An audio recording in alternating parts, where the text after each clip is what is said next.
উড়োজাহাজ সংকট, আসন্ন হজ কার্যক্রম এবং বহরের রক্ষণাবেক্ষণ প্রয়োজনের কথা উল্লেখ করে আগামী 1 ফেব্রুয়ারি থেকে ঢাকা সিলেট ম্যানচেস্টার ও ম্যানচেস্টার সিলেট ঢাকা রুটে নিয়মিত ফ্লাইট সাময়িকভাবে স্থগিতের ঘোষণা দিয়েছে বিমান বাংলাদেশ এয়ারলাইন্স।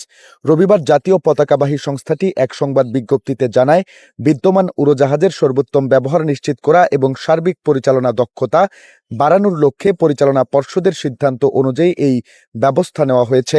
বিমান জানায়, একাধিক উড়োজাহাজ দীর্ঘমেয়াদী রক্ষণাবেক্ষণে যাওয়ার পাশাপাশি আসন্ন হজ ফ্লাইট পরিচালনায় উড়োজাহাজ বরাদ্দের প্রয়োজন থাকায় পরবর্তী নির্দেশনা না দেওয়া পর্যন্ত এই রুটে ফ্লাইট স্থগিত থাকবে। যাত্রীদের ভোগান্তি কমাতে বিমান কর্তৃপক্ষ জানিয়েছে, ক্ষতিগ্রস্ত যাত্রীদের বিদ্যমান নীতিমালা অনুযায়ী সহায়তা দেওয়া হবে।